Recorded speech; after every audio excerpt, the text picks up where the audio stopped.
Bom dia, boa tarde, boa noite. Eu sou a Camila Abdo, do canal Vista Pátria e do canal Direto aos Fatos. Hoje eu estou aqui com o Daniel Moreno. Ele é cineasta e diretor de um documentário chamado Silenciados.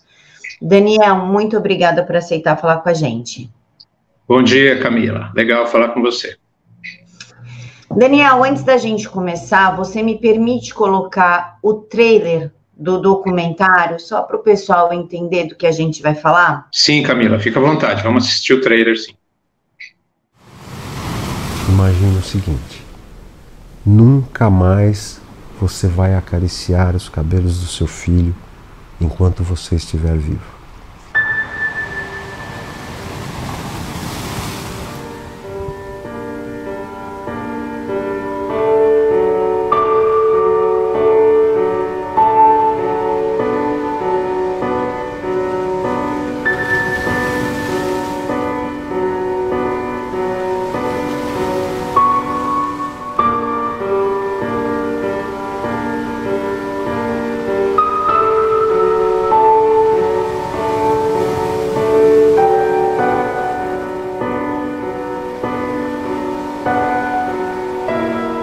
Perdi o meu filho com 20 anos de idade, na véspera de Natal. O bandido não conseguiu levar o carro, pediu para ela deitar no chão e passou com o carro em cima dela. Apertou tanto que chegou a quebrar o pescoço. Ele tinha 6 anos de idade. E eu falei, por favor, não faz isso. Meu marido falou, foi um tiro. Ele ficou pesquisando a minha vida 5 dias. Você acha que é uma criança? Era um moleque de 16 anos e que passou com o carro em cima dela de propósito. Só o cinismo impede as pessoas de enxergarem que quem está matando são esses protegidos. Direitos humanos para todos, mentira. Direitos humanos para bandido. Eu nunca fui procurado por direitos humanos. Para mim não houve justiça em nenhum momento. As informações chegam distorcidas para a sociedade. E eu não quero viver com raiva. Eu quero lutar uma luta justa. Eu só pergunto isso, até quando a gente vai viver de impunidade?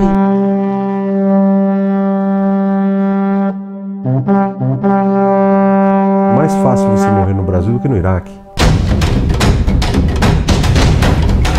16 anos pode matar, ele também pode responder com seus filhos.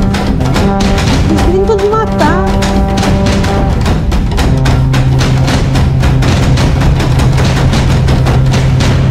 Isso não é vingança. Que vingança que pode trazer o meu filho de volta? Eu vou perdoar a pessoa que matou meu filho. Não existe isso.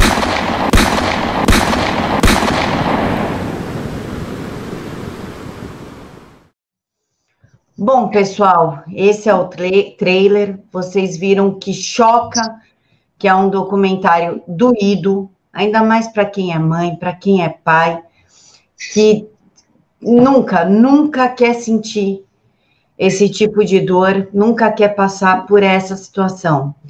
Daniel, por que você fez um documentário voltado para as vítimas?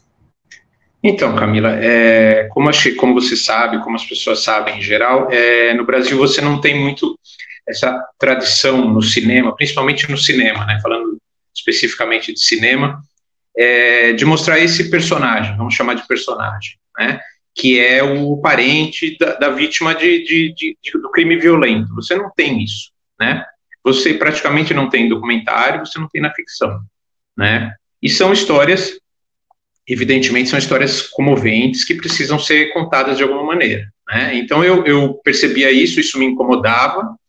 Eu acho que muita gente se incomoda com isso, quem vivencia o cinema nacional, tudo isso, acaba sentindo falta, né, de ver um pouco essa perspectiva, o ponto de vista das pessoas que sofrem com uma violência, com essa criminalidade do dia a dia, né? Você tem no cinema brasileiro, principalmente, muito a coisa de, vamos mostrar a vítima de um abuso policial, de um suposto abuso policial, tudo isso, mas você não tem, assim, é uma figura que você não encontra nos filmes, minisséries, né, principalmente. Você tem esse personagem, vamos chamar assim, muito no telejornalismo, né, no jornalismo do dia a dia. Só que esse jornalismo, até pelo gênero dele, ele dura uma semana, de repente, né? É do gênero, né? Você tem que, as notícias, elas vão se renovando o tempo inteiro, e como no Brasil a criminalidade é muito repetitiva, né? Um caso substitui o outro. Então, assim, a gente achou interessante a gente poder registrar um pouco, uma pequena amostra, né? Dessa figura social, desse personagem, como eu estou nomeando, que é o parente que eventualmente perdeu um filho, uma filha, com essa criminalidade que no Brasil incomoda, assusta, aterroriza tanto a gente. Então, foi a partir da percepção dessa lacuna, né, e de um incômodo em relação a isso, né? Você tem dezenas de filmes falando do outro lado, digamos, o drama, de repente, da família, de um criminoso que acaba preso, tudo, mas você não tem outro lado, né, que teria que ser, a legitimidade acho que é muito maior, né? Então a nossa ideia foi essa, assim, não, a gente precisa dar um pouco de voz para essas pessoas, né, quer dizer, a amostragem no filme ela é muito pequena, evidentemente, porque no Brasil você tem 50, 60, 70 mil homicídios por ano, né, mas eu acho que é um demonstrativo do que, na verdade, do que acontece, e essas pessoas queriam muito falar,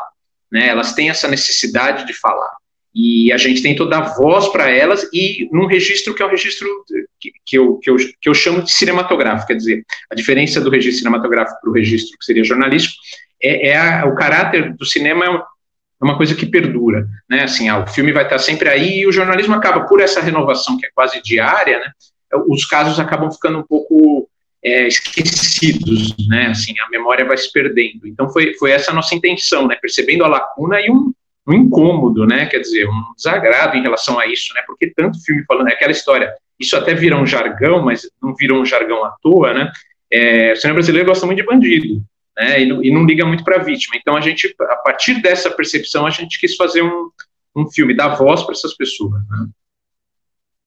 Daniel, como é que foi selecionada as mães e os pais que participaram? Então, Camila, é o seguinte, como eu falei, são muitos casos, os casos são centenas, são milhares de casos, né? Então, assim, o que aconteceu? Eu comecei a me sensibilizar por de repente, 1 ou 2 casos específicos, né? Limitado geograficamente pela região de São Paulo, que a gente não teria no projeto condição de filmar em outros estados, então a gente pensou, não, e São Paulo é uma cidade extremamente violenta, com muitos casos como esse. Aí eu fui a 2 mães, na verdade, e o que acontece? Essas pessoas, elas conhecem outros casos, então uma mãe me levou a outra, que me levou a outra, até um ponto em que eu tive que parar, porque senão eu não pararia mais de filmar essas pessoas, né, porque elas querem falar, elas têm essa necessidade de falar, principalmente depois, eu acho assim, depois que os casos acontecem, existe uma grande atenção da mídia, e essa atenção depois ela se dispersa, né, ela se dissipa até porque surgem outros casos. Então, assim, eu fui numa mãe que me levava a outra, que me levava a outra, né, assim, os casos acabam eles se multiplicando, né, então foi a partir disso. Agora, em relação à primeira, à segunda escolha, quer dizer, casos que me tocavam, que me sensibilizavam, assim, né, quer dizer, uma mãe que perde a filha, morta pelo primo, ou então a mãe que perde o filho, que estava na porta de casa, estava tocando o interfone, e por causa ali de 20 segundos, né, assim, de uma oportunidade infeliz, o bandido rouba o celular dele, não satisfeito em roubar o celular, ainda atira, né, então são casos que tocam a gente, né, e a partir disso, eu fui chegando em outros casos, em outras mães e pais também, né, até o momento, como eu falei, que eu tive que parar, né, porque os casos são muitos. Daniel, você teve que lidar com a dor dessas mães e desses pais. Como é que foi, nos bastidores, ter que lidar com isso? Porque quem assiste já chora. É impossível você... No trailer você já chora. É impossível você assistir algo dessa profundidade sem chorar. Como é que é ter contato com isso e manter o equilíbrio? Como é que foi? Então, eu acho assim, Camila, são 2 pontos que são os mais importantes aí para o nosso trabalho, nesse caso específico, lidando com esse material específico, né? O primeiro é o seguinte, ter a noção de que a gente não estava fazendo um filme qualquer, né? A gente estava lidando com uma situação que era muito particular, trágica e íntima dessas famílias, então a gente teria que ter muito cuidado como é que a gente ia fazer essa entrada com elas, né? Com muito respeito, quer dizer, tentando encontrar um equilíbrio que não é fácil entre você ser o mais verdadeiro e documental possível, mas evitar, de repente, um sensacionalismo, um emocionalismo que, de alguma maneira, pudesse parecer uma exploração dessas emoções e desses sentimentos dessas pessoas. Então, assim, essa foi a minha primeira preocupação, né? Quer dizer, que a gente tentasse manter, durante o processo, uma integridade, porque essas histórias não são essas histórias não são minhas, né? Diferente, de repente, de um outro documentário, até de um filme de ficção, as histórias não são minhas, as histórias são delas. Elas estão emprestando essas histórias para que eu pudesse realizar um filme. Então, isso era muito importante. E segundo, quer dizer, como você mesmo está dizendo, as emoções ficam muito à flor da pele, né? E os pais e as mães se abriram na nossa frente. E a gente tem que, mas a gente estava fazendo um trabalho, né? Quer dizer, o cinema é um trabalho prioritariamente, quer dizer, fundamentalmente técnico, né? Você usa uma série de técnicas que são típicas ao processo cinematográfico para chegar no resultado que é o filme, né? Então a gente não podia perder isso de vista, né? Quer dizer, a gente tinha que estar lá, a gente tinha que ter cuidado com essas pessoas, ter a gentileza suficiente para que elas se sentissem à vontade para falar dos sentimentos delas e para narrar as histórias, mas ao mesmo tempo a gente não podia perder de vista de que a gente precisava, no final desse processo, que é um processo muito emocional, a gente é um filme, né? Então eram essas as nossas preocupações, quer dizer, a gentileza com elas, manter a integridade do processo, né? Ser verdadeiro, mas sem ser sensacionalista ou algo assim, o que é até natural, quer dizer, que a gente responda aquilo, né? Você vê uma pessoa, você está filmando uma pessoa chorando, quer dizer, é natural que você responda aquilo de maneira emocional, então a gente tinha que tomar cuidado com isso, e ao mesmo tempo a gente ter tecnicamente um filme que pudesse ser entendido como filme, né? Assim, é mais ou menos a história, guardadas as proporções, é a história do fotógrafo de guerra, né? Quer dizer, ele está ali numa situação, de repente, que é terrível, mas o trabalho dele é fazer um recorte daquilo de forma que aquilo seja entendido no meio que ele está trabalhando, no caso é a fotografia. Então, no nosso meio, no caso, o meio cinematográfico, a gente tem que fazer o recorte, mas de forma que, no final, ficasse compreensível como uma obra cinematográfica, né? Então, a gente ficou aí nesse equilíbrio entre a emoção e a racionalidade, aí, no caso. Né, quer dizer, não vamos esquecer que a gente está aqui fazendo um filme, esse filme tem que ser inteligível, inclusive porque, para essas pessoas, quer dizer, essas pessoas têm uma causa, né, que às vezes ela pode ser mais formal, menos formal, mas elas têm uma causa, e essa causa é importante que ela seja inteligível para quem assiste, né, quer dizer, o que essas pessoas esperam, o que essas pessoas pedem, o que essas pessoas gostariam que acontecesse, que tivesse acontecido com elas no momento em que elas passaram por aquela tragédia. Como a sociedade e os agentes públicos, os agentes do Estado deveriam lidar com essas pessoas quando acontece uma tragédia. Quer dizer, a gente praticamente não acha nos depoimentos o Estado respondendo ao que está acontecendo de uma maneira conveniente. Né? Quer dizer, o Estado tem o funcionamento dele, que é aquele burocrático, né? Quer dizer, acontece um crime, tudo, você instaura inquérito e tudo mais, mas, pouquíssimos casos onde alguém chega, algum assistente social, chega a pessoa, e aí, como é que você está? O que você está precisando? Né? Você está precisando passar por um psicólogo e, às vezes, até por um psiquiatra, quer dizer, como é que você está segurando essa barra? Né? Então, era importante para a gente não perder de vista isso, quer dizer, isso tem que ficar um registro para que quem for assistir, que seja um político, policial, enfim, um promotor, quer dizer, as pessoas não esqueçam que o tratamento às vítimas e aos parentes das vítimas, no caso de crimes que são fatais, ele não fique mecanizado, né? Quer dizer, essas pessoas não são números, elas não podem ser números. E a gente percebe que isso não existe hoje, né? A gente até percebe, eu posso afirmar, sem medo de estar errando por muito, que há um cuidado maior com a família do criminoso do que com a família da vítima. Né? Então essa era a nossa ideia, quer dizer, juntar tudo isso e no final ter um filme que as pessoas pudessem assistir e entender aquilo, né? Assim, ser tocadas, porque eu acredito no cinema como, eu acho que a emoção não é uma coisa ruim, né? Sim, acho que, mas entender o que essas pessoas precisam, entender, de repente, como é que a gente pode reagir melhor quando essas coisas, dentro do possível, é muito difícil você reagir bem a um crime, né, seja com quem for, mas de uma maneira mais eficiente para as pessoas que são as vítimas, né? Elas deveriam ser a prioridade quando acontece alguma coisa assim, e elas não são a prioridade. Daniel, 2 casos do documentário me marcou profundamente, que é o caso do menino Nicolas, de 6 anos. Sim. E o caso da menininha que foi assassinada pelo primo. Talvez porque eu seja mãe, eu tenho 2 filhos com idade próximas das vítimas. A minha menina tem 11 e o meu menino tem 4.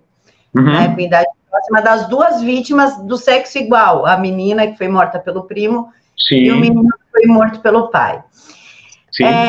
De todos os casos, qual mais te chocou? Então, Camila, eu não gosto de fazer essa distinção. Eu me choco com todas as situações. Eu prefiro dizer que eu me choco, quer dizer, com determinadas circunstâncias. E você assistiu ao filme, você sabe que você tem ali, apesar da amostra ser pequena, mas ela tem muita variação. Então, ali você tem todo tipo de caso. Como você está falando, você tem um caso de um crime em família, né? Quer dizer, o pai mata o filho por vingança em relação à mãe, o primo mata a prima.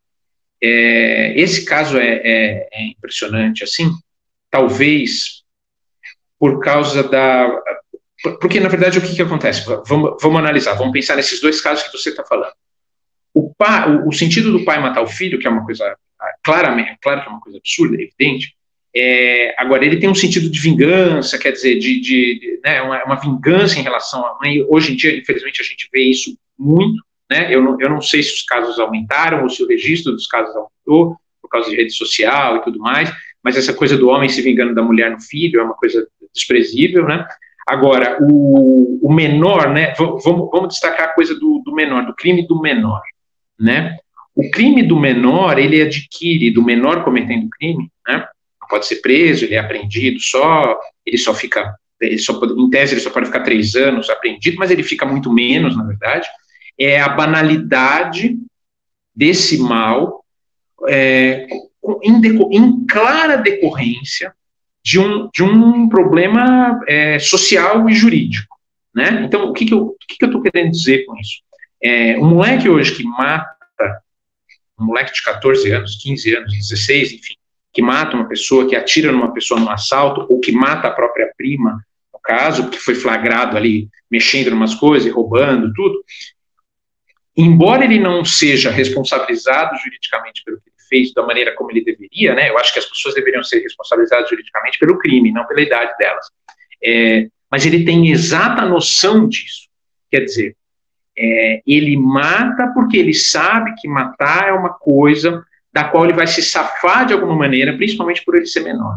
Então, assim, isso é uma coisa assustadora no filme, né? A coisa do menor, a gente tem um outro caso, quer dizer, o menor falta 1 semana, 1 mês para ele completar 18 anos, então ele vai lá e atira, e mata, porque ele sabe que ele está respaldado, né? Então, isso é uma coisa que é assustadora, e é uma coisa que, efetivamente, a gente poderia estar evitando. Quer dizer, o que eu estou querendo dizer com isso? Esse aspecto da psicopatia, quer dizer, essa insensibilidade em relação à dor dos outros, ao sentimento dos outros, é uma coisa que você não elimina da natureza humana, é muito difícil, né?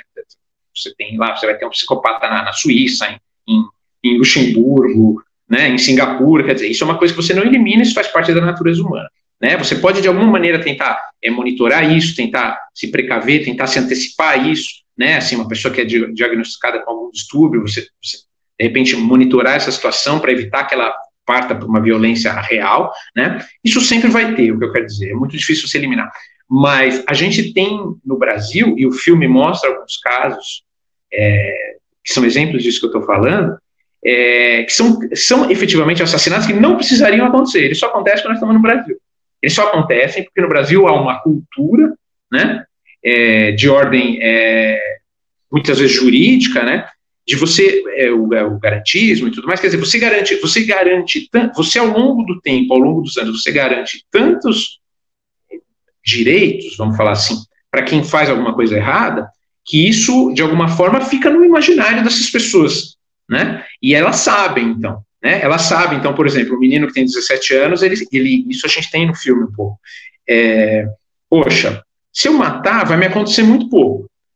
Só que matar me dá poder, me dá prestígio no mundo do crime.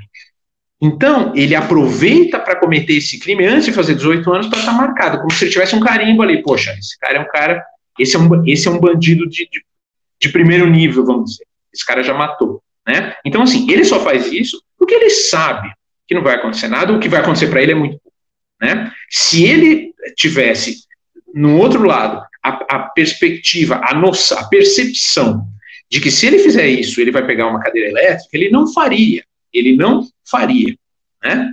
Então, ou se ele atirar num policial, ele vai pegar 50 anos de cadeia, né, com possibilidade de ter condicional, assim, de sair semi-aberto daqui 30 anos, ele não faria isso, né? Quer dizer, eu não estou falando do psicopata, eu estou falando do criminoso, né, do cara que está inserido no crime. Então, é uma coisa que impressiona. Você está me perguntando, o que me assusta? Me assusta tudo, todos os casos são assustados, mas me assusta isso, quer dizer, esses crimes não precisariam, efetivamente não precisariam estar acontecendo, eles só acontecem como resultado de todas essas políticas públicas e de toda essa coisa, as pessoas chamam de bandidolatria, quer dizer, essa proteção excessiva, muito além do que seria o mínimo aceitável, né, em termos de direitos humanos e tudo mais, para quem comete crime violento. Né? Então, assim, se você pegar os Estados Unidos, o cara sabe que ele não pode. Se ele atirar numa pessoa, ele está ferrado. Né? Quer dizer, e se ele matar, ele realmente vai ficar 30 anos preso. Né? Não estou falando de uma briga, de uma coisa assim. Não, eu estou falando desse crime do cara que vai lá e banalmente está no meio de um assalto, já roubou o celular e ainda atira. E ele atira 2 vezes. Né? No caso do nosso filme, ele atira uma vez, não dá certo, e ele atira de novo. Ele já estava de posse do celular. Então, é uma coisa que esse cara não faria se a cultura onde ele foi criado, onde ele cresceu, fosse uma cultura de, olha, não seja violento, porque se você for violento, você vai arcar com consequências muito graves para a sua vida. Né? E isso, então, para mim, é assustador. Continua sendo assustador até hoje.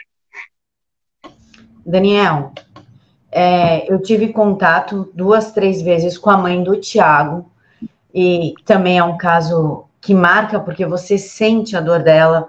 A primeira vez que era uma manifestação, eu abracei ela, na segunda eu olhei ela, já comecei a chorar, e para não piorar a situação dela, eu preferi me afastar, porque com o relato da mãe do Thiago, a gente tem o contato com a dor da mãe e com a impunidade do Estado, porque o menino, o assassino do Thiago, já tinha uma ficha corrida antes do crime e mal cumpriu pena.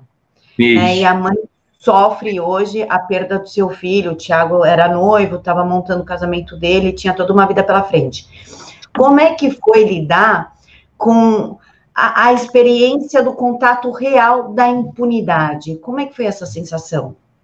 Então, eu acho assim, a percepção que a gente tem, né, quer dizer, essa é uma percepção que não é privilégio meu, quer dizer, qualquer pessoa que esteja minimamente informada, tudo vai ter essa percepção, mas quando você lida com os casos, quer dizer, quando você sai do que seria o número, a estatística, você pega casos específicos, como você está falando, quando você olha no rosto dessa mãe, a coisa muda um pouco de figura, né? Então, assim, a questão da impunidade no Brasil, e praticamente todos os casos que a gente tem no filme são casos onde a impunidade é um signo, ela está lá, né? Quer dizer, em maior ou menor escala, mas ela está lá. Ninguém esteve livre desse fantasma da impunidade. Ele está lá, cada um em um grau diferente, mas ele está lá, né? Então, ou em duas maneiras, ou na impunidade que é absoluta, né? Que eu considero o menor de idade, quer dizer, a impunidade é praticamente absoluta. Né, o cara não responde. Ele mata uma pessoa com 17 anos e ele não responde por aquilo. Né? Até a impunidade da pessoa que, de repente, deveria ficar o resto da vida na cadeia, mas não fica. Né? Assim, tem uma série de atenuantes e daqui, de repente, em 10 anos ou 15 no máximo, ele está na rua de novo e está tendo a vida dele. né? Então, isso é uma coisa muito assustadora, e o que me assusta também, Camila, é que eu não vejo, hoje ainda, uma resposta suficiente dos representantes do povo que têm sido eleitos, ou pelo menos na eleição passada, eleitos dentro desse paradigma, quer dizer, o paradigma de o brasileiro, que é o brasileiro comum, vamos chamar assim, o brasileiro que é ordeiro, que é pacífico, que paga suas contas, que quer ter sua vida em paz. Quer dizer, eu não vejo à altura, uma resposta desses representantes à altura ainda. O que eu quero dizer com isso? Eu quero dizer o seguinte, nós não vivemos uma situação de normalidade. O que a gente vive é uma situação muito distante do que seria uma situação de normalidade. Então você não pode ter, como reação a isso, e eu falo dos políticos e dos políticos eleitos, principalmente, uma reação do tipo, as coisas estão normais, assim, o país está caminhando, né, vamos votar um pacote agora, anticrime, com alguma coisa, né, não é exatamente o que precisava, está meio desfigurado, mas que ótimo, vamos para frente. Não, a situação não é essa, né. Eu gostaria de ver nos políticos, especialmente nos políticos eleitos, eu não estou falando de um outro, estou falando de todos que foram eleitos em cima disso, né, não estou esperando nada da esquerda não estou esperando nada, né, esquerda não espero nada, eu espero o Venezuela da esquerda, não estou falando da esquerda, uma resposta mais emergencial e mais dura, né, principalmente porque se essa resposta mais dura viesse, o povo, a população está esperando isso, né, então nós não estamos falando de repente de um tema polêmico, de difícil compreensão, né, reforma previdenciária, reforma administrativa, que são coisas muito importantes, mas cuja compreensão é mais complicada para as pessoas. Não, a gente está falando de uma pauta que é uma pauta de 80%, 90% dos brasileiros, né, a luta contra a impunidade e um apoio mais efetivo, principalmente ao trabalho da polícia, né, assim, a gente vê agora no caso de Paraisópolis, quer dizer, quando a polícia, ela 5 minutos depois de qualquer coisa que acontecer, a polícia já é culpada, né, assim, então você não precisa ter perícia, você não precisa ter uma análise mais, digamos, mais sofisticada do que acontece, não, a culpa é da polícia, né, e então, assim, eu vejo isso com preocupação, assim, e com um pouco de, não diria decepção, mas com um pouco de descontentamento, quer dizer, eu acho que a resposta tem que ser mais forte, mais dura, né, assim, os problemas a gente já conhecia, a gente conhecia no passado, a gente conhecia há 5 anos, quando eu fiz o filme a gente já conhecia, a gente precisa de uma resposta mais dura, né, essas pessoas precisam disso, né, tanto as pessoas que já passaram por isso, como o restante da sociedade que quer viver com um pouco mais de segurança, um pouco mais de paz, e hoje em dia a gente não consegue. Então, eu acho, vou reiterar isso,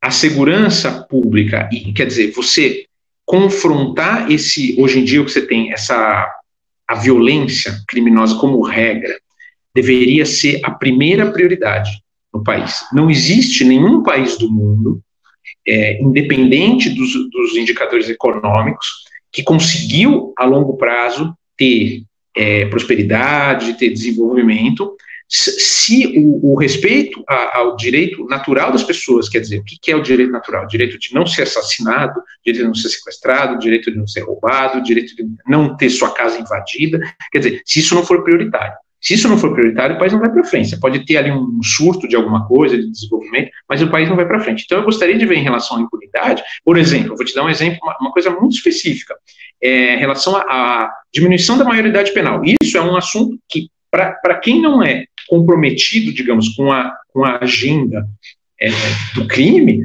é um tema pacificado, né? Quer dizer, 18 anos é uma idade mínima muito alta, né? A gente até, existe aquela ideia, não, vamos baixar para 16, e é alta já, eu acho que se baixasse para 14, eu acho que seria normal, mas isso é uma coisa muito distante da gente, mas nem a diminuição para 16, eu não ouço ninguém mais falar. Eu não ouço absolutamente ninguém. E essa é uma das bandeiras dos pais que estão silenciados, quer dizer, poxa, não dá, né? Quer dizer, nem isso a gente vai conseguir. Se a gente não conseguir isso agora, quando você tem um governo federal que se elegeu, mais ou menos baseado nisso, você tem uma bancada de pessoas, de deputados e até de senadores sensíveis a essa causa. Se a gente não conseguir baixar essa maioridade agora, nós vamos baixar quando?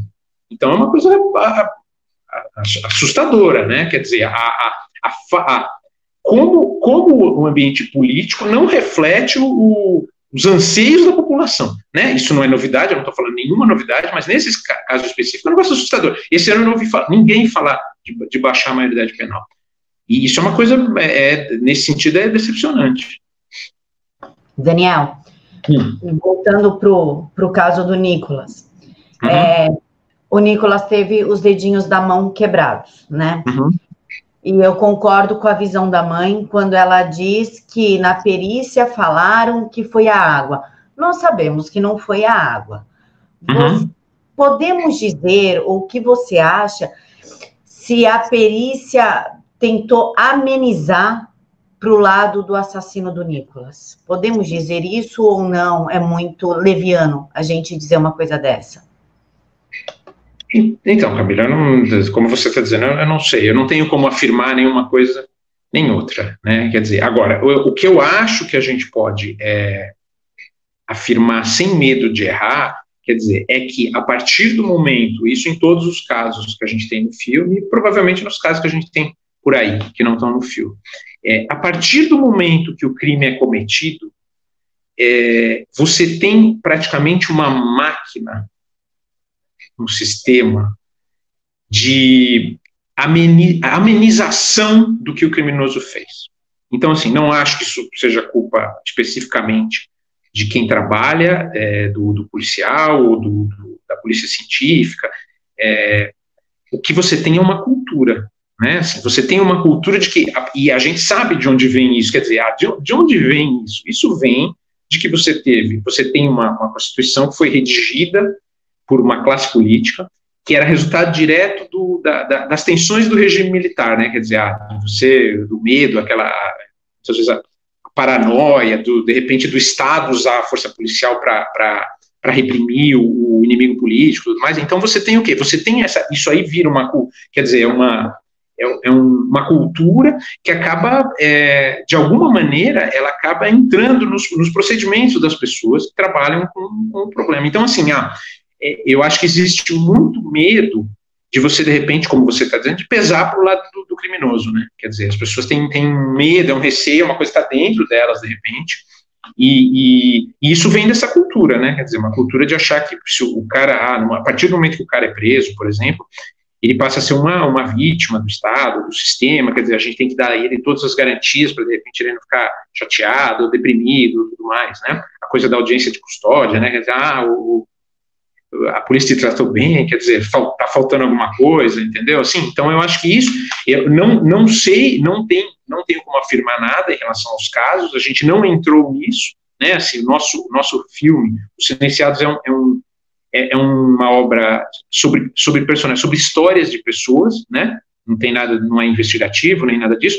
mas eu acho que a gente pode supor ou imaginar, sem medo, muito medo de errar, que existe essa cultura no Brasil, né? Quer dizer, a gente tem que tomar muito cuidado para não, de repente, não ofender ou não deixar o criminoso chateado ou parecer que a gente está pesando a mão. E eu não acho, da minha parte, é uma coisa muito pessoal minha, quer dizer, eu acho que as prerrogativas das pessoas que efetivamente são suspeitas, tudo, elas devem ser conservadas e tudo mais. Eu não tenho, não teria como a minha visão disso ser diferente, né?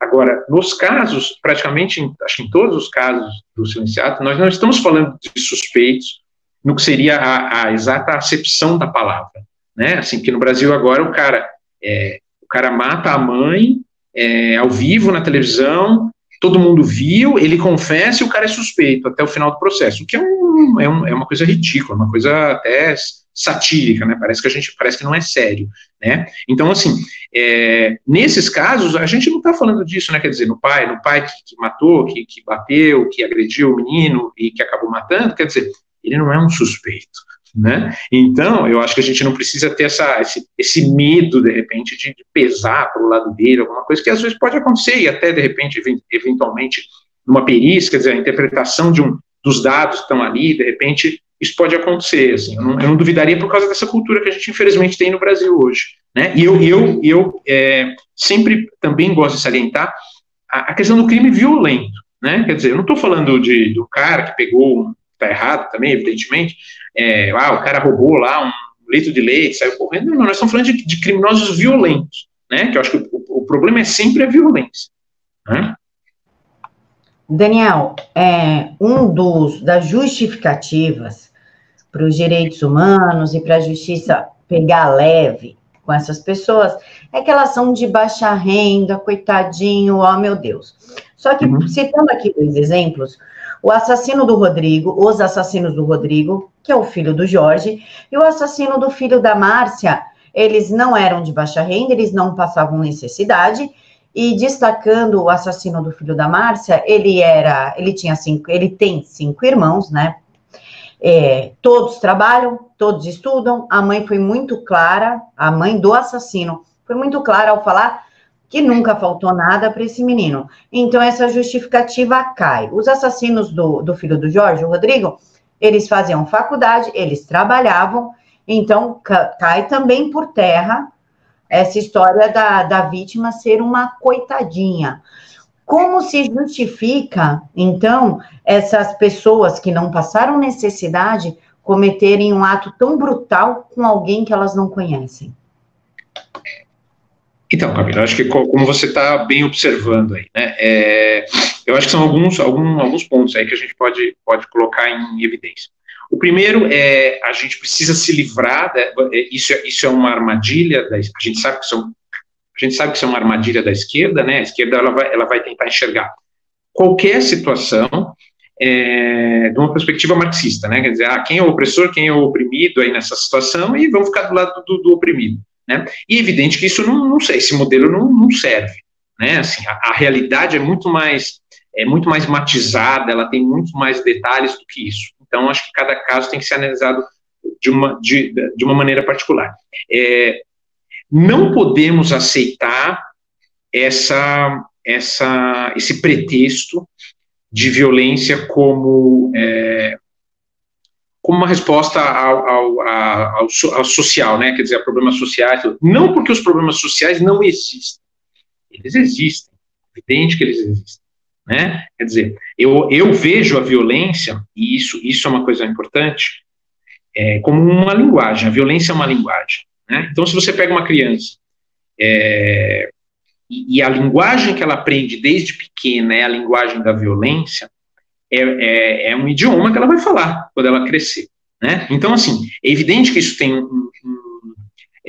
um peso nas situações, porém, isso, em nenhuma circunstância, pode ser usado como pretexto para o cometimento do crime, né? Então, assim, a gente não pode aceitar isso. Esse é um jogo da esquerda, e a gente tem que falar, não, nada dá o direito a alguém de assassinar uma pessoa, nada. Né? Então, nós não vamos discutir, essa discussão não está em pauta, entendeu? Assim, a gente não vai discutir isso. Não obstante, quer dizer, você citou alguns casos, o filme tem alguns casos, e a gente tem no dia a dia do noticiário, a gente vê isso o tempo inteiro, né? A gente tem quantos homens aí que estão matando ex-mulher e não tem nada social, claro, né? Não existe o elemento social clássico envolvido, né? Assim, não, o cara é uma vítima da miséria e tudo mais. Não tem isso. Não é muito claro que não é isso. E os silenciados, ele traz um dado ali que é muito interessante, né? E que eu acho que, na minha maneira de entender, deveria eliminar essa discussão, né? A gente teria que passar por um outro ponto da discussão, por uma outra etapa da discussão, que é o seguinte: os indicadores sociais brasileiros, eles, agora, nos últimos 3 anos, a gente teve essa queda por causa do desastre da Dilma e tudo mais, que a gente conhece muito bem, mas antes disso, quer dizer, e por fatores que a gente sabe que não são fatores políticos, né, são fatores externos, econômicos, quer dizer, você teve uma alta de commodity, você teve o dólar caindo muito e tudo mais. O que você teve? Você teve uma melhora dos indicadores econômicos, uma melhora dos indicadores sociais, e ao mesmo tempo você teve um aumento na violência. Né? Então, isso já deveria encerrar essa discussão. Quer dizer, o brasileiro ficou, em tese, o brasileiro durante aí uma década, ele ficou mais rico, ele teve mais oportunidades, digamos assim, e a violência também aumentou. Então, quer dizer, a violência não está, ao menos a relação não é direta. Né? Você não pode dizer que a relação entre problema social e violência, ela é direta. Não, ela não é direta, né? É muito mais razoável a gente pensar, voltando ao que eu já falei, que essa cultura da impunidade, que essa cultura do coitadismo de quem pratica o crime, né? Assim, o Estado brasileiro tem isso. Ele não se importa se uma pessoa morrer na fila de um hospital, esperando um remédio. Mas se essa pessoa cometer um crime, ele passa a se importar muito com ela, né? Então, assim, esse é o problema, claramente. E você observa isso também, Camila, se a gente, de uns 2 anos para cá, pelo menos, isso tem sido eu acho que tem sido uma constante, quando você ouve, eu não fiz isso nos Silenciados, porque eu acho que os bandidos já falam demais, não era isso que eu não queria ouvi-los, né? Mas eles falam muito isso, você percebe assim, fulano, eu atirei porque fulano reagiu, por exemplo, né? Então, quer dizer, isso não tem inocência, não tem ingenuidade nenhuma nisso. Eles aprenderam esse discurso, né? A esquerda é responsável por esse discurso, a imprensa, a grande mídia é responsável pela disseminação desse discurso, e eu fico muito irritado, eu fico extremamente irritado com os jornalistas que cobrem, às vezes, a página policial, o crime e tudo mais, quando acontece alguma coisa, e eles, quando acontece um crime, o bandido atira e mata a pessoa, e eles estão sempre falando, fulano reagiu, entendeu? Isso não importa, eu não quero saber disso. É evidente que se uma pessoa está sendo atacada, uma das possibilidades que ela tem é reagir, né? Quer dizer, é humano isso, é natural que a pessoa reaja de alguma maneira. E a gente sabe que muitas vezes elas não reagem. Uma das entrevistadas, a Marisa, fala no filme, que é uma coisa curiosa e terrível também, se a gente pensar, que é o seguinte: a gente já está vivendo um momento na criminalidade brasileira onde, se você não reagir, o bandido pode eventualmente ficar ofendido também, porque ele vê aquilo como um sinal de arrogância da vítima, tá? Então hoje você tem isso. Se você reagir, ele aparentemente tem um pretexto para atirar. Mas se você não reagir, quer dizer, se você demonstrar algum desdém pelo objeto que ele está roubando, ele pode se sentir ofendido. Isso, na cabeça dele, isso vai ser também um pretexto para ele atirar, né? Então, quer dizer, a gente está numa situação que eu não vejo como possa ser pior do que isso, né? A gente passou uma situação em que, vamos lá, Camila, só para a gente pensar, antigamente você tinha o quê? O cara roubava e ia embora, né? Pegava o que ele precisava e ia embora. Aí a gente passou por uma situação, que é a situação anterior praticamente que a gente está vivendo hoje, em que o cara rouba, mas atira também. Quer dizer, ele roubou, ele conseguiu o que ele queria, mas ele vai lá e atira. E nós estamos chegando num ponto agora em que o bandido, e a gente tem casos como esse aí, é só a gente acompanhar o noticiário, o cara nem rouba, ele só atira e vai embora, né? Assim, de repente, como nesse caso da Marisa, quer dizer, o cara fica ofendido, esse celular não é nada para você vai me entregar ele assim? E o cara vai lá e atira. Não tem como a gente ver isso como uma situação normal, a gente vive uma situação de emergência, né? E a gente precisaria encarar e responder isso de uma forma emergencial também. Daniel, voltando na mãe do Thiago, ela fala uma coisa muito emblemática. Ela explica que ela segurou o braço do bandido e, como resposta, ele atirou no Thiago, que não tinha nada a ver com a situação. Não foi o Thiago que reagiu, foi a mãe. E ela fala o seguinte: eles se acham deuses, eles se acham os intocáveis. Como é que você analisa essa frase do bandido hoje se achar um cara intocável, se achar um cara supremo? Então, eu acho, Camila, eu acho assim, isso não aconteceu à toa, né? Quer dizer, a gente não chegou a essa situação à toa. E no caso da Juracy, é uma percepção que ela tem, na verdade, ela sabe disso, né? Quer dizer, ela não reagiu, quer dizer, ela tentou ali, de repente, uma interação, como eu estou falando, que é humana, né? Nós somos seres humanos, né? E só que isso perturba muito ela. Eu sei que tem perturbado, né? Assim, agora, como eu falei antes, se ela ficasse parada, talvez ele tivesse atirado nos dois, né? Então a gente não tem como prever. Agora, isso só está acontecendo, Camila, porque a gente tem anos e anos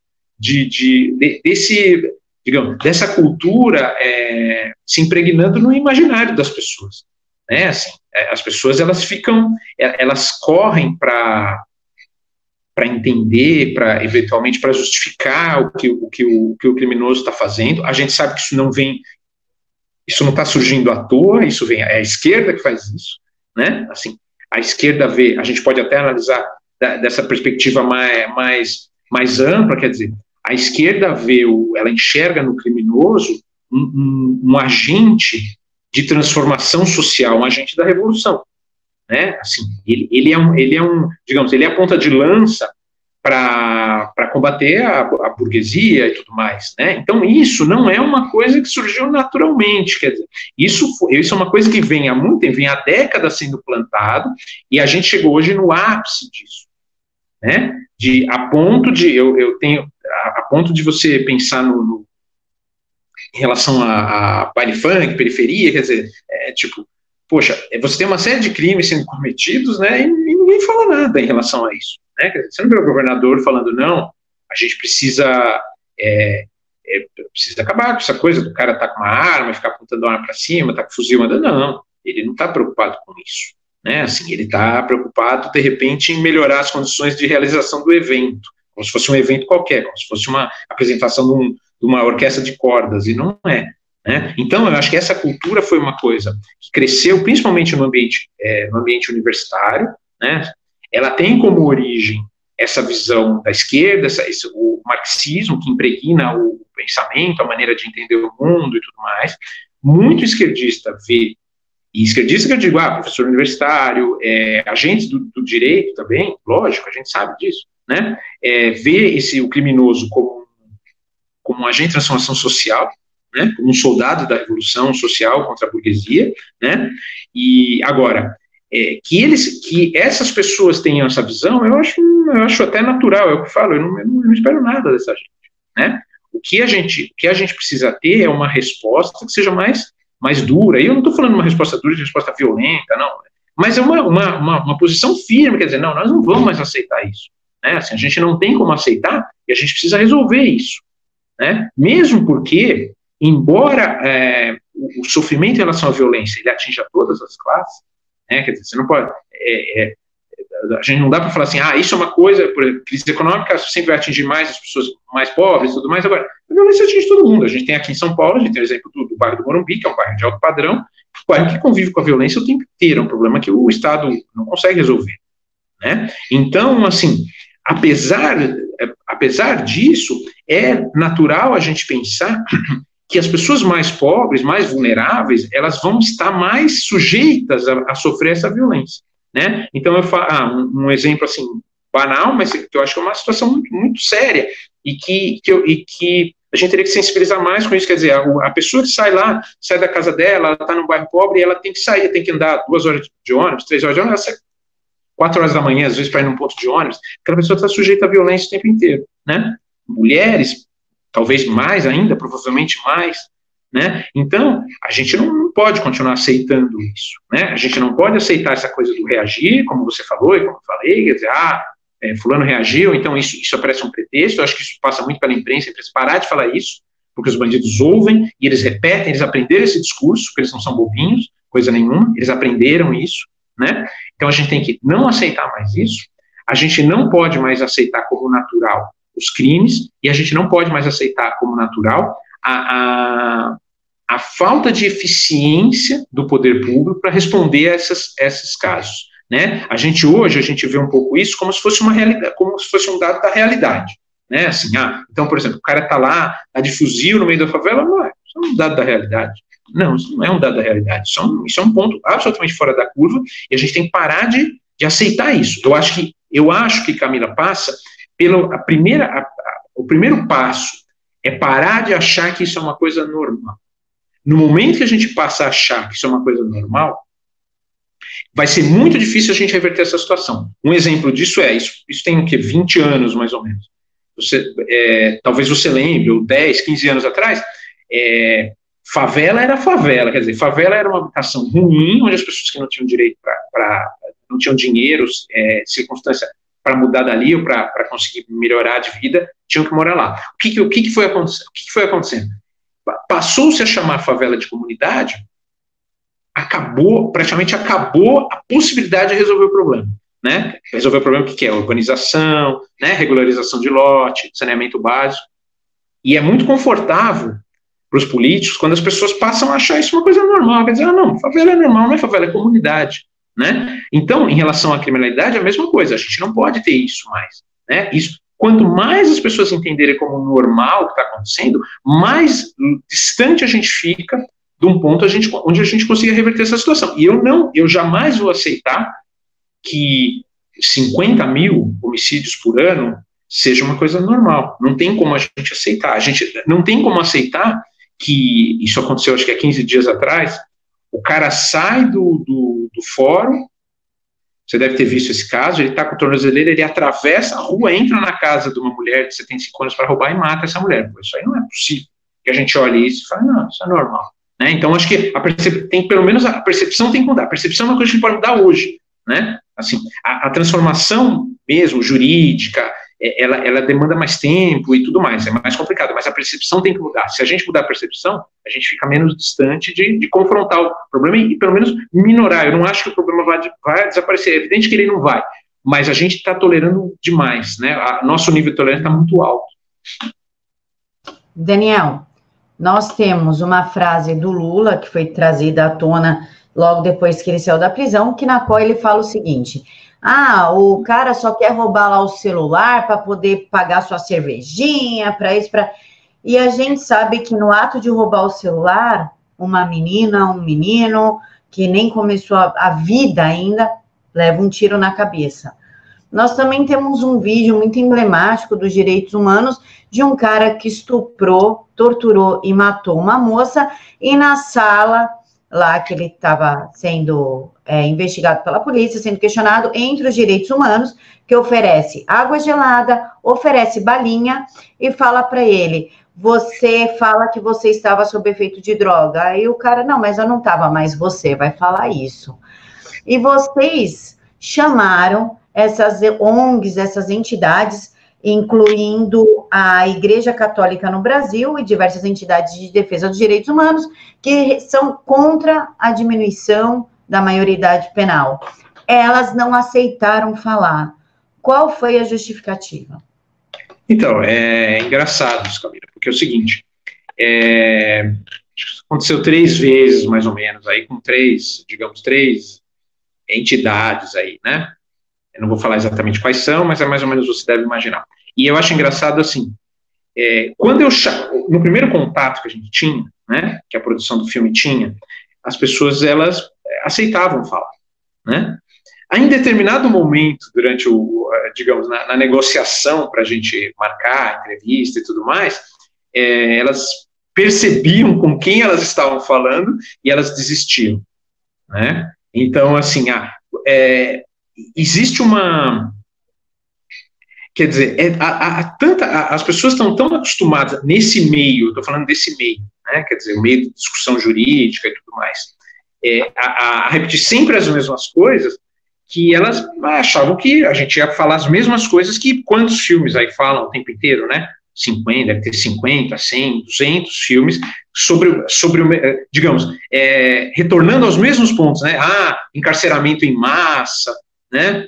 Abuso policial, tudo mais. Quando elas percebiam que a minha perspectiva era outra, quer dizer, o meu ponto de vista seria outro, elas refreavam, elas não queriam nem falar. A gente só tem um caso aí no filme do representante da OAB que aceitou falar, né? Mas, em geral, eles não aceitavam, não, eles não queriam conversar, né? Isso é uma coisa que a gente vê o tempo inteiro, né? Quer dizer, a esquerda se acostumou, assim, diversidade, liberdade de expressão só serve se você repetir os jargões dos quais eles vivem há tanto tempo, né? No momento que você sai um pouco disso, eles ficam muito ofendidos. A gente tem aí exemplos aí de vídeo, né, que a pessoa percebe com quem ela vai debater ou vai ter um programa jornalístico ali, ela fala, não, com esse cara eu não vou não, e vai embora, né? Dificilmente você tem isso do outro lado, né? Assim, me parece que as pessoas, os representantes da direita, digamos, estão sempre muito mais dispostos a esse debate, né? Assim, eu acho que isso é um indício civilizatório, quer dizer, você consegue discordar completamente de uma pessoa e não tem que matar essa pessoa,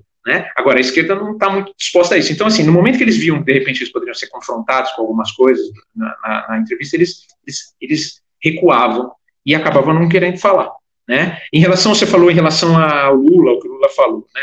Quer dizer, eu me sinto, eu acho que muita gente como eu, isso não é privilégio meu, extremamente ofendido, não não com o que ele falou, mas com a possibilidade dele ainda estar falando, dele ser ouvido e dele estar fora da cadeia, né? Quer dizer, então a nossa situação é tão ruim que, tipo, ele não devia nem estar falando, né? Primeiro que ele devia estar preso, né?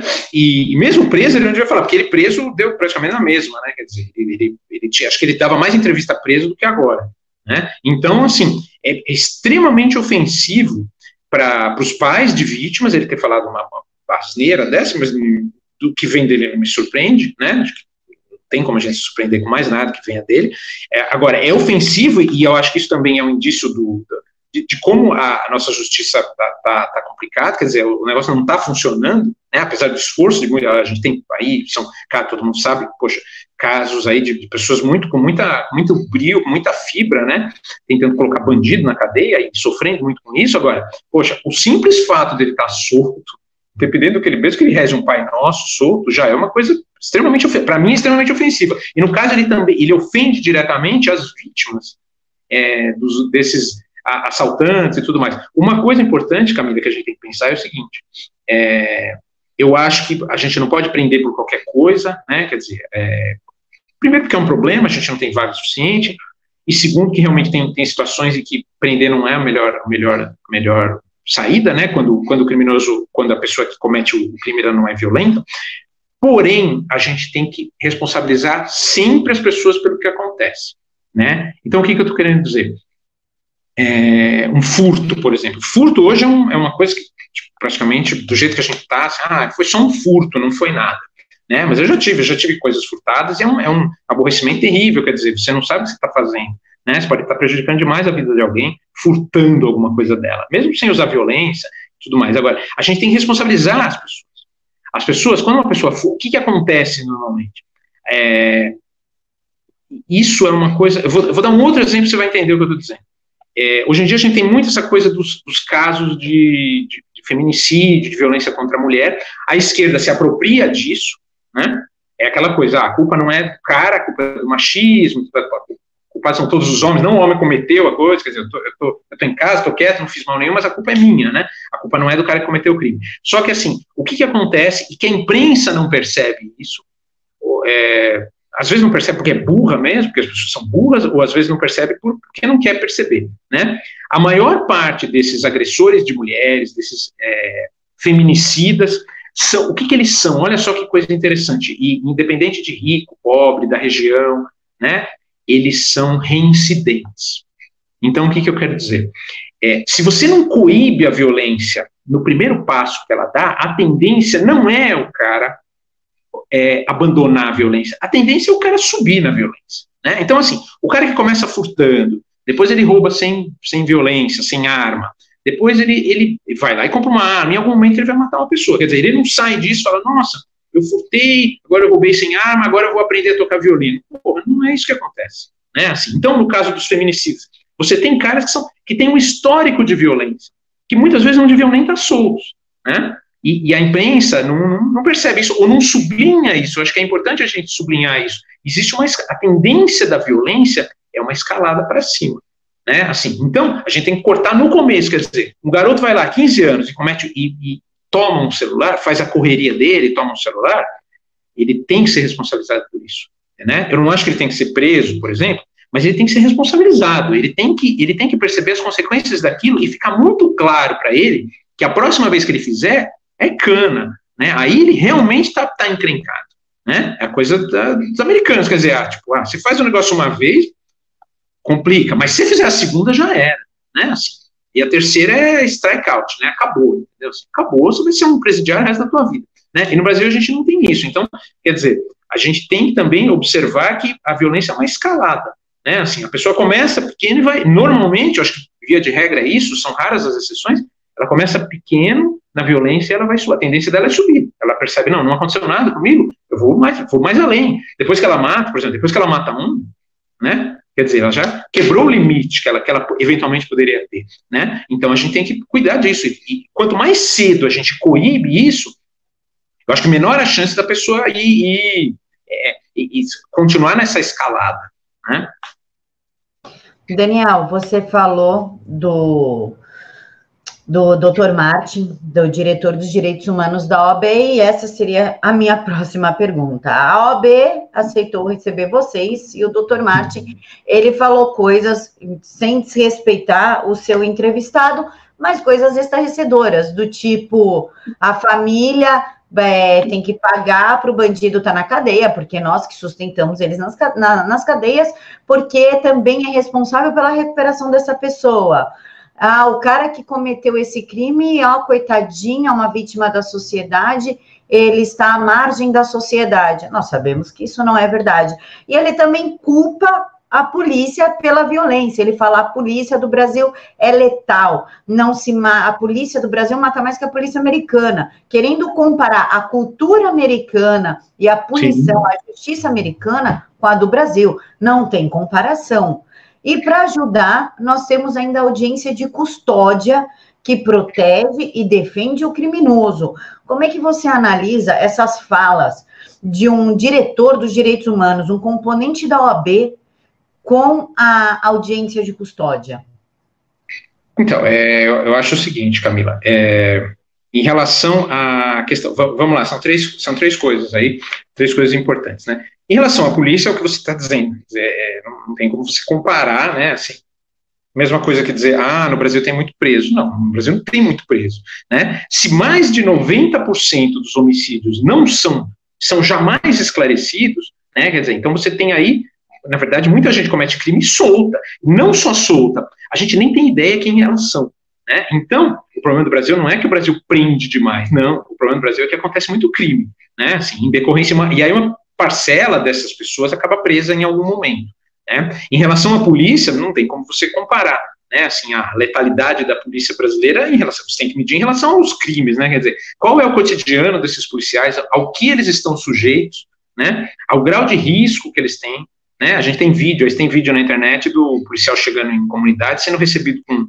garrafada, né, ele tá passando ali, jogam água nele, ou coisa pior, quer dizer, a polícia, ela tá trabalhando sob tensão o tempo inteiro, né? É um outro mito que a gente tem, também propagado pela esquerda, quer dizer, a cadeia no Brasil, ela é desumana. Não, a cadeia é péssima, né, porque os serviços públicos no Brasil são péssimos, né? Então, assim, não tem como você ter uma cadeia de Dinamarca num país que trata o contribuinte da forma que o Estado brasileiro trata, né? Então, assim, em relação ao primeiro ponto que você falou, e aí a gente fala da audiência de custódia, que eu converso isso com o Martim no documentário, que é uma questão que eu coloco para ele. Eu acho extremamente injusto, né?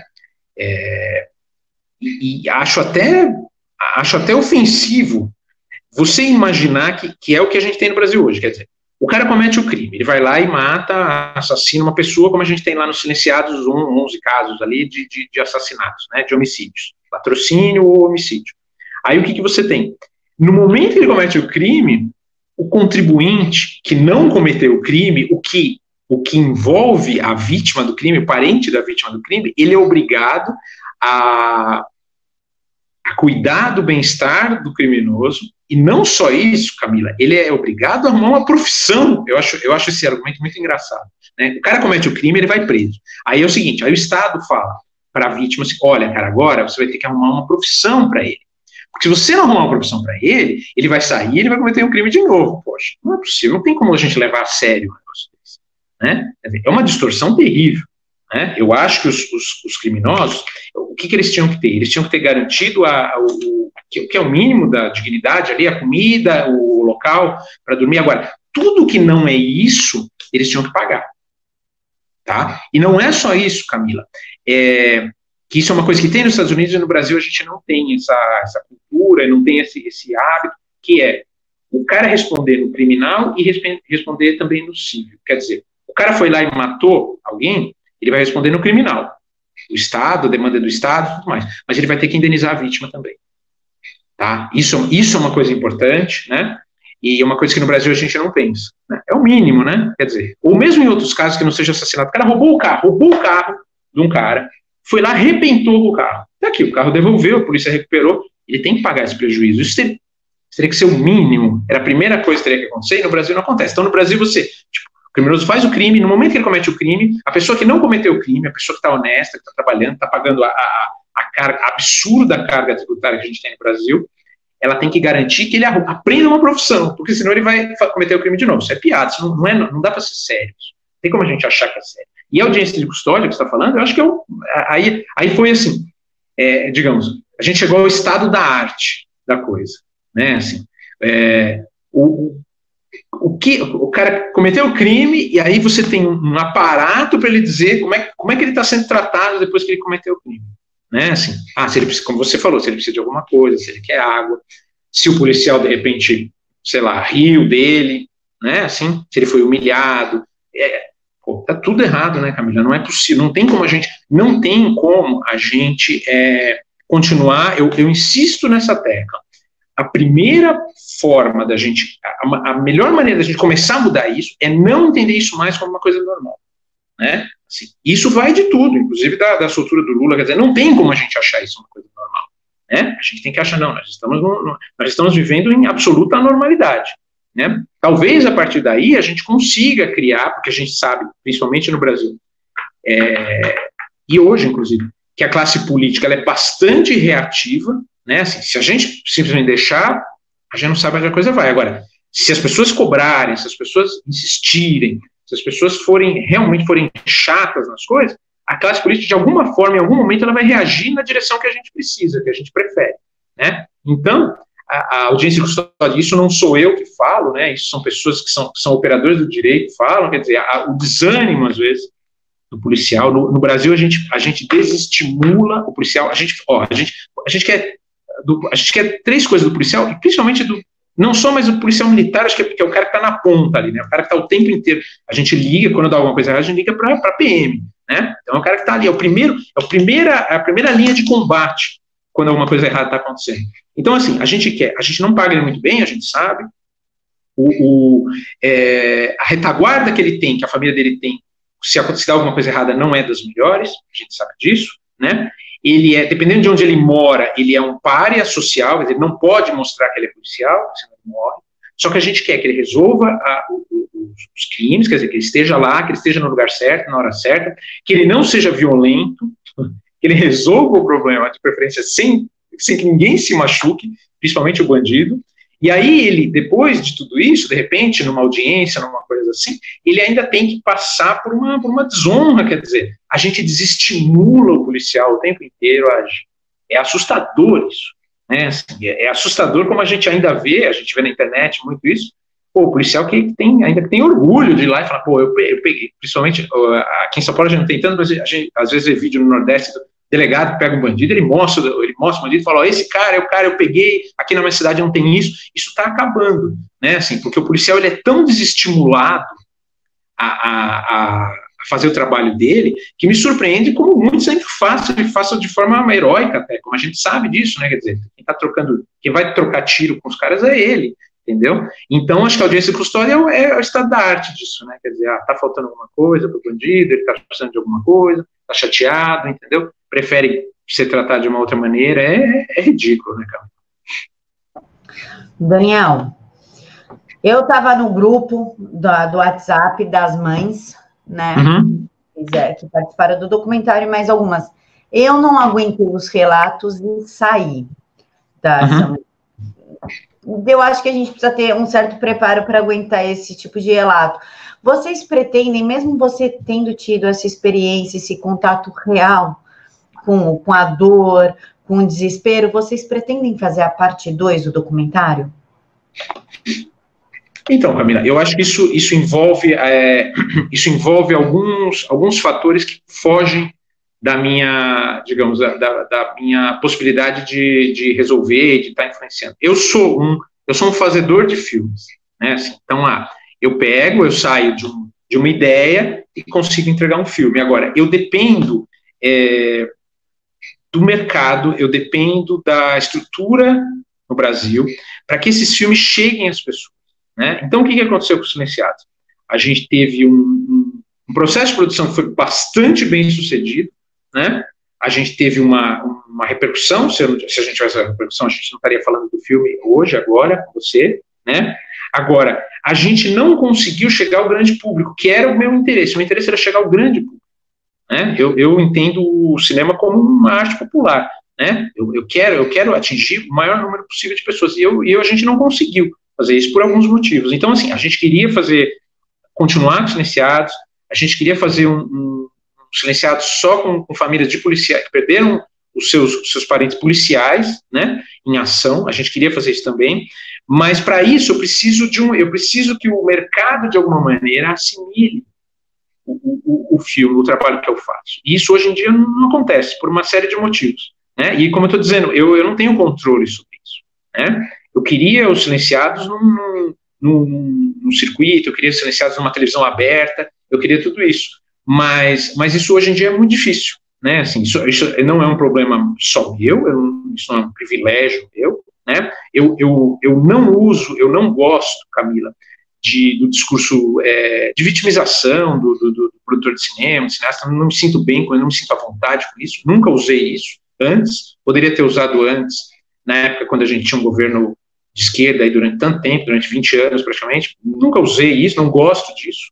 Passei por situações muito complicadas por nadar contra a corrente antes, e não vou insistir nisso agora. Sei que isso é um problema, não é só meu, é um problema de um monte de gente, né? Assim, o mercado não está formatado para entender esse tipo de produto, né? O produto ele acaba virando um produto muito de nicho, né? Quer dizer, quando ele deveria ser uma coisa mais popular, uma coisa que se expandisse mais, né? Então, eu acho que qualquer outro projeto que a gente queira fazer em continuidade a esse ou outro, eu precisaria perceber no mercado uma coisa que hoje eu não percebo, né? E eu mobilizo, quer dizer, os filmes que a gente faz são com recursos próprios, ou são com recursos que nós levantamos de forma privada. Quer dizer, nos Silenciados eu não usei dinheiro público, direto e indireto, lei de incentivo, nada disso. Não usei financiamento coletivo, né? É uma coisa que a gente produziu por conta própria, tá? Então, eu preciso,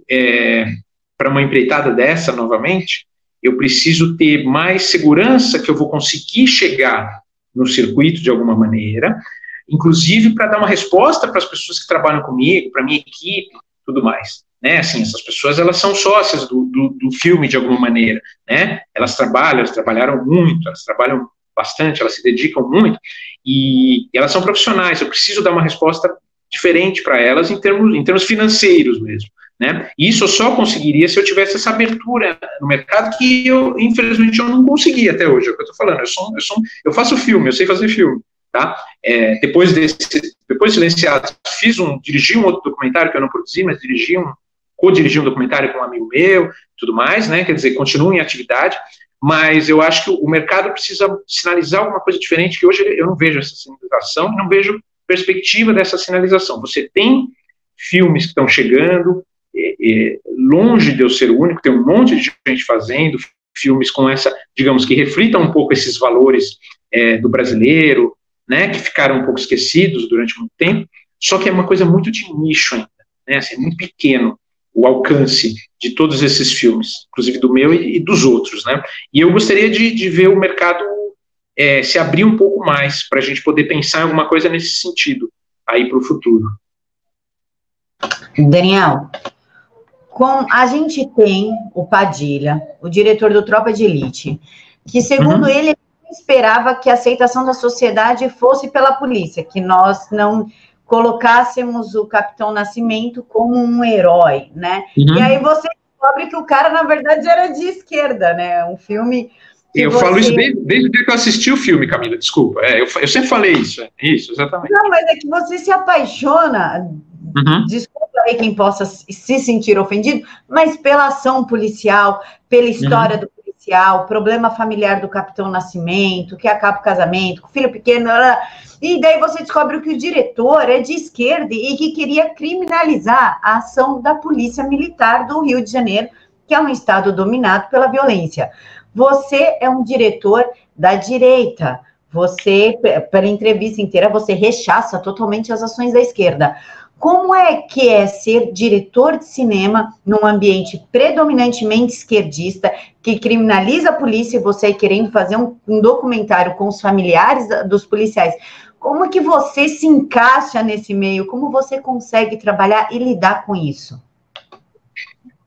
Então, Camila, eu acho assim, isso é um problema, digamos, que eu não, que não é de hoje que eu vivo, né? Eu gosto de falar para as pessoas, eu gosto de lembrar as pessoas que as coisas não começaram, quer dizer, essa coisa de você, essa militância anti-esquerda, ou mesmo a tentativa de fazer um cinema que não seja o cinema de esquerda no Brasil, ela não nasceu há 1 ano, nasceu há 2. Né? E eu acho que às vezes quem fala isso é por desconhecimento. Né? Então, assim, isso já vem de muito tempo, né? E eu venho de uma época, eu gosto de falar isso, o documentário anterior que eu fiz em relação aos silenciados, eu fiz quando o Lula tinha 85% de aprovação. Né?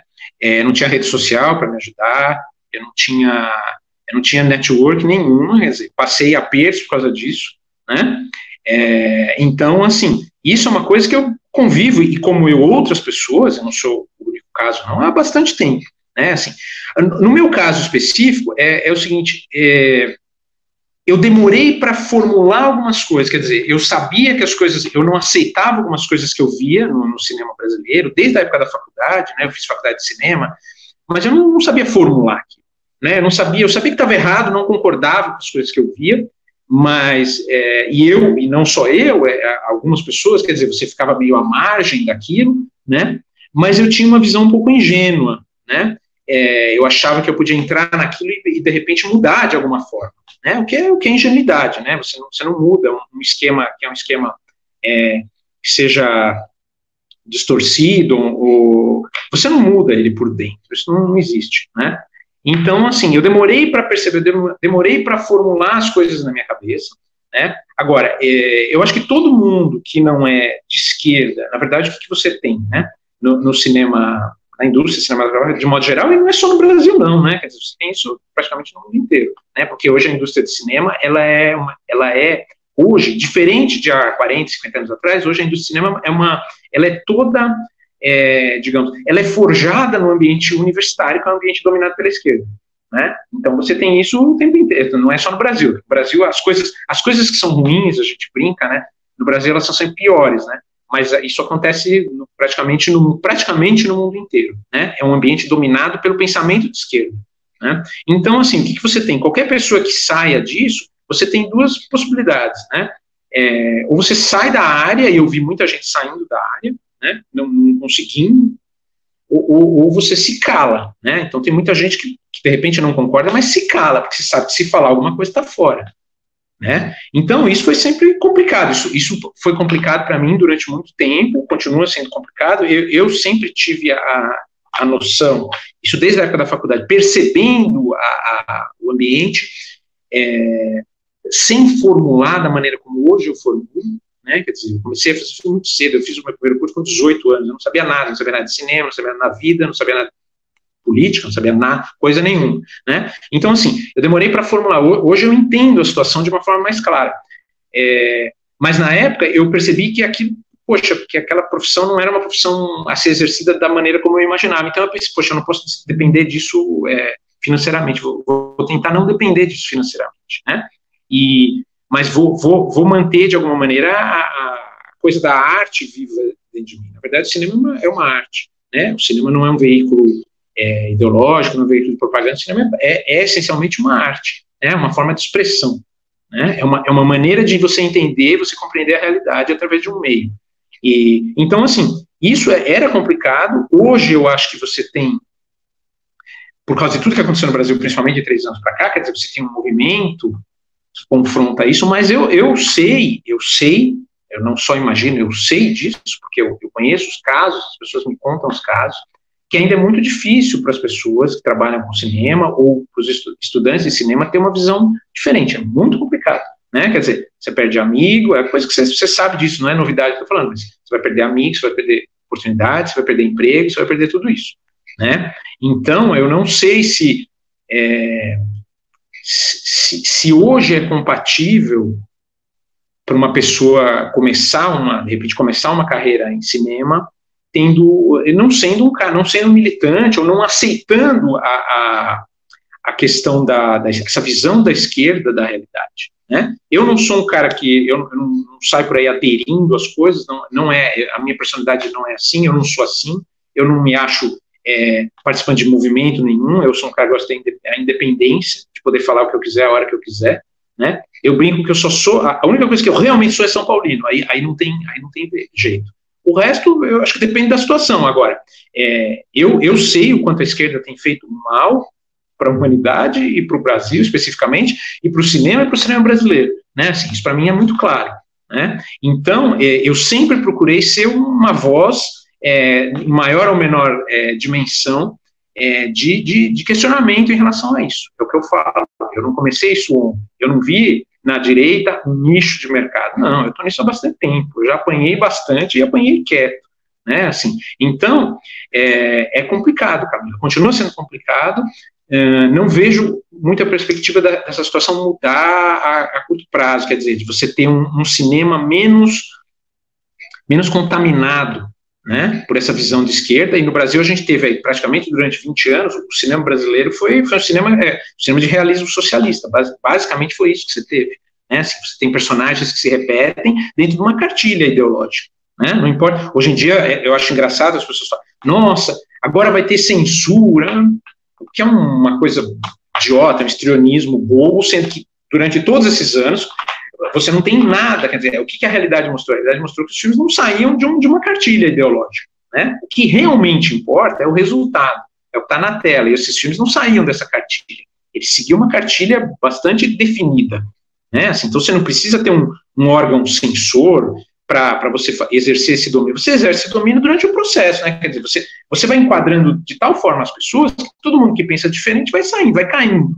né? Vai ficando à margem, né? Então, é uma coisa complicada e eu acho que só com uma profunda transformação na maneira como se entende a indústria cinematográfica, você vai conseguir mudar isso, né? Você não vai mudar isso simplesmente, imaginando que você vai ter, nós vamos ter filmes diferentes, filmes de direita, agora vamos ter filmes de direita, então nós vamos pegar todo o roteiro que for apresentado, vamos ler ele inteiro e falar, esse roteiro aqui é de direita. Não, isso aí é um desconhecimento profundo que é o fenômeno cinematográfico. O cinema não é assim, né? Se o cinema fosse assim, você não teria. Se o cinema fosse um texto escrito que simplesmente se converte em imagem, você não teria o processo cinematográfico. Não é isso. Você não consegue fazer isso. O que você tem que transformar, mudar, é o paradigma da indústria, mudar a forma como a indústria hoje ela é organizada, né? Porque se você tem uma indústria, se você tem órgãos que são funcionalmente pensados pela esquerda, você não consegue simplesmente mudar os personagens e falar, não, agora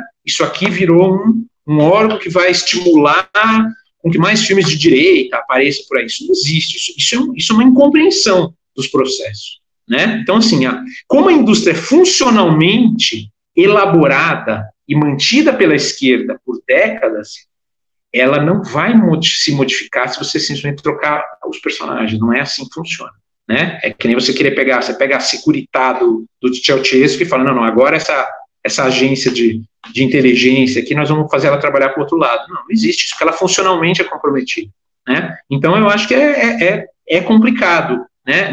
Continua sendo complicado, mas pelo menos hoje você tem gente fazendo, você tem um monte de gente aí fazendo filmes, que são filmes, eu não gosto muito, Camila, de falar filme de direita, tudo mais, eu acho que são filmes influenciados por uma visão de mundo diferente, né? Porque eu acho que o cinema não deve servir a programa político nenhum, né? Assim, acho que o cinema não é isso, o cinema é um fenômeno diferente disso, né? Assim, agora, não adianta a gente ficar fazendo vista grossa para 20 anos de filmes, que são filmes que foram elaborados dentro de uma cartilha muito definida, né? Assim. Daniel, você gostaria de fazer as suas considerações finais? E, sim, dentro das suas considerações, explica como faz para o pessoal ter acesso ao seu documentário. Tá certo. Então, Camila, eu agradeço, eu fico muito feliz quando as pessoas lembram dos Silenciados, né, assim, já faz 2 anos aí, mais ou menos. É bom a gente poder falar, explicar algumas coisas. O filme, neste momento, ele não está em nenhuma plataforma, mas ele está disponível para quem quiser fazer sessão em qualquer lugar, pode fazer. É só me procurar, vai lá no silenciados.net, manda um e-mail, a gente cede deixa eu ver se é esse mesmo endereço ainda, a gente cede a cópia do filme para a pessoa passar, é de graça, a gente só quer que seja uma sessão pública, né? E o que acontece? A gente está aberto a propostas de colocar o filme em plataforma, em DVD e tudo mais. A única coisa que eu quero, que aí é uma coisa minha, é uma exigência minha como realizador, é que o filme tenha o espaço e a divulgação que ele merece, tá? Porque não adianta eu ir lá, fazer um contrato com alguma distribuidora e a distribuidora engavetar o filme, deixar o filme escondido. Isso já aconteceu comigo e eu não estou disposto a fazer por isso de novo, tá? Eu acho que o filme, ele merece, e a equipe que trabalhou comigo, né, quer dizer, a equipe que despendeu seu tempo comigo e tudo mais, ela precisa dessa resposta, de uma distribuição que seja à altura do trabalho que elas fizeram, né? A versão que eu gostaria que as pessoas assistissem é a versão inteira dos Silenciados, que são 4 partes, são 4 episódios, tá? São mais de 3 horas de filme, que é a versão completa, integral, tá? Com trilha musical,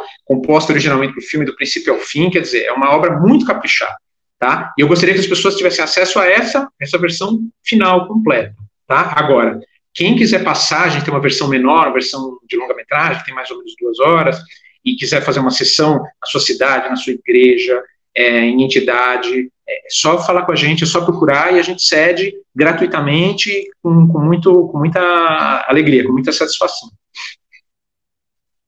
Daniel, muito obrigada por ter aceitado falar aqui com o canal Vista Pátria e com o canal Direto aos Fatos. Muito obrigada pelos seus relatos e por explicar como que é essa violência, né? Você teve contato com a violência real, você viu a vítima. Muito obrigada pelo seu trabalho. Pessoal, procura o Daniel para poder passar o documentário na sua igreja, na escola. Eu acho que é muito importante, assim como o Brasil Paralelo está passando dentro das escolas, passar também nas escolas, para desde pequeno a gente ter contato com a violência machuca, a violência fere e fere a vida dos outros, né? Um ato meu tem uma repercussão na vida de outra pessoa e isso precisa ser conscientizado. Daniel, mais uma vez, muito obrigada. Pessoal, o canal tem Apoia-se, é só clicar aqui. Eu vou deixar para vocês a página dos Silenciados, o site dos Silenciados, tudo aqui na caixa de informação. É só clicar e ir atrás que vocês vão conseguir sim falar com o Daniel e reproduzir o documentário, que é extremamente importante. Vamos dar um pouquinho de voz e espaço às vítimas. Pessoal, muito obrigada por assistirem até aqui. Fiquem todos com Deus. Mais uma vez, obrigada, Daniel.